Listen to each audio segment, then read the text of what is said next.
Eli, can you think of offhand of one of the worst shots you've ever had in golf? Can you remember a case? I know it involves you, of all people, sometimes can attract a crowd on number one. You know, you're not loose. Maybe you hadn't hit, and all of a sudden, you know, there's 4 people, then there's 8, then there's, oh, gosh, please just let me get this thing airborne.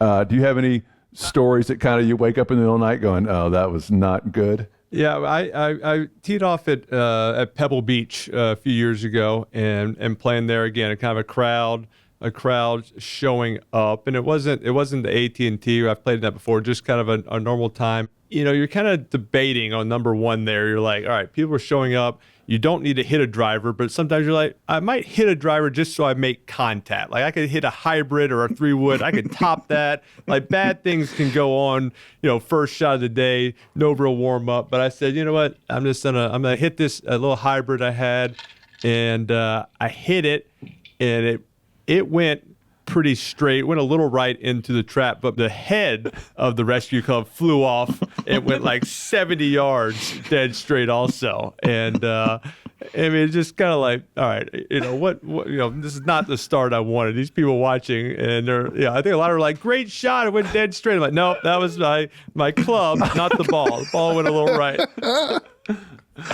What about your best shot? What's the best shot you ever remember hitting? Like, this is why I do it. Best shot, you know, a few years ago, Coop and Peyton and I and a few guys went to Scotland, went over there, played Royal County Downs, which is fabulous and one of the great courses. And I was playing well that day and hitting driver well again. I just remember hitting. Again, it might have been that same rescue, the old trusty rescue, like a 3 hybrid into the wind, and like just saying, you know, it's like one of those where, all right, it's like 170, but I think it might be playing like 220, and right. Just like, all right, I'm just gonna try to murder this thing and hit it up in the air, and yeah, and it kind of coming, you know, nestled into 6 feet. And you're like, that was the greatest shot, just with all the wind playing it. Like I got to hit it high. I don't want to hit it line drive. It'll cut through it, and just like all that working in to hit it and making a good birdie into just a straight, Scottish wind. Hey, we'll keep talking about what a horrible brother Peyton Manning is to his younger brother, but right now we're going to take a break.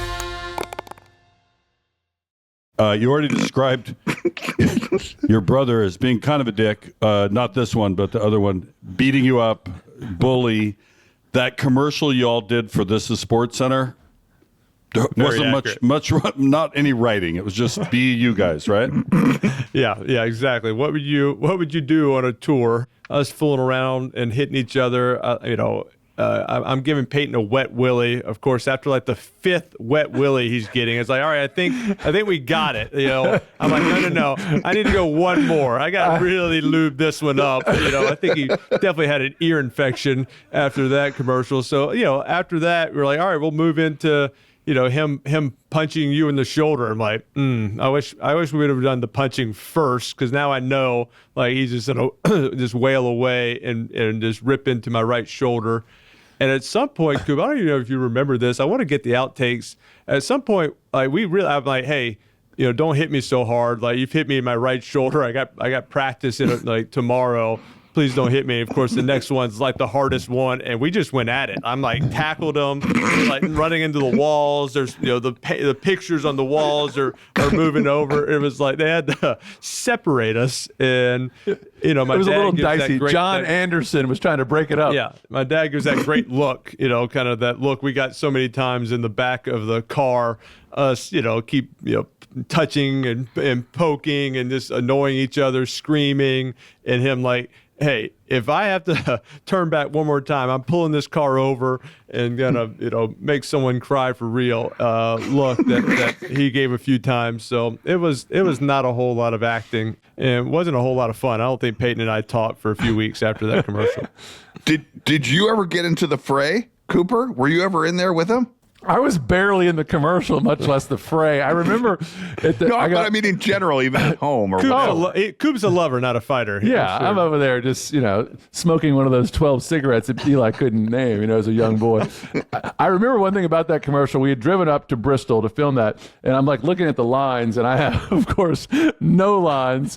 They have kind of a costume area or whatever, wardrobe, and everybody, he's got giant stuff on, cold stuff, and I'm looking, and there's the ugliest Hawaiian shirt I've ever seen. I go, I'm wearing this, and Peyton goes, no way. And I go, I think I am. He goes, I dare you. I'm like, whatever. Oh, he dares me. Okay, so if you ever notice, I'm wearing like a see-through Hawaiian shirt and like some, and some like cargo shorts and some loafers. I look like I had was trying out for the ugliest tourist at Disneyland, and I nailed it.